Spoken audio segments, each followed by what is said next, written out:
point of view.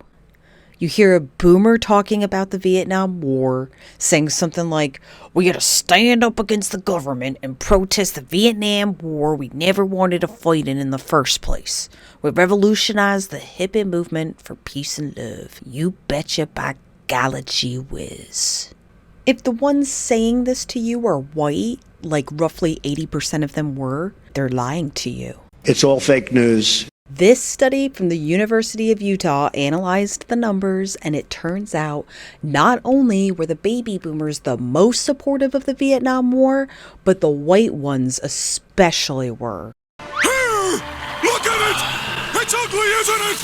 You look at it! Hello. You look at it! Hi. Look at it! Look at it! Look at it! Look at it!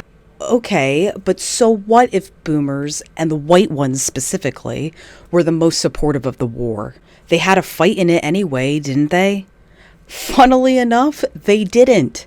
Hispanics, blacks, and poor white boomers made up the majority manpower in Vietnam. If you were poor or a minority, you were screwed by the draft. But if you were white and affluent, like most baby boomers living in the best economic times were, you simply enrolled in college to defer the draft. And that's exactly what the data shows in this study. You can clearly see from the graphs that white boomers took the W more often by going to college, while their black and poor counterparts took the L and went to war instead.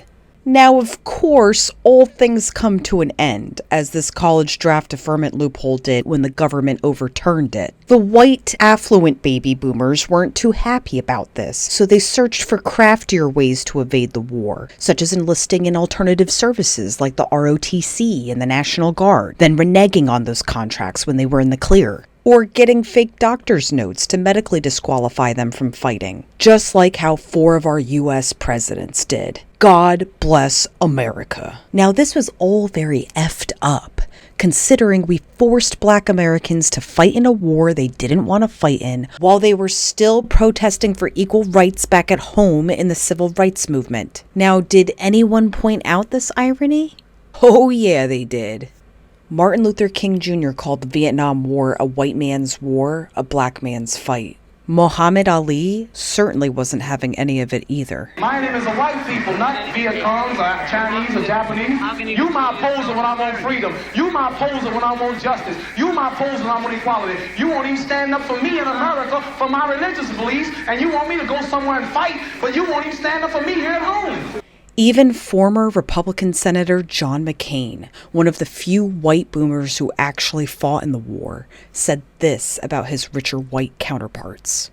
Those who were better off economically did not carry out their obligations, so we forced the Hispanic, the ghetto black, and the Appalachian white to fight and die. That, to me, was the greatest crime and injustice of the Vietnam War.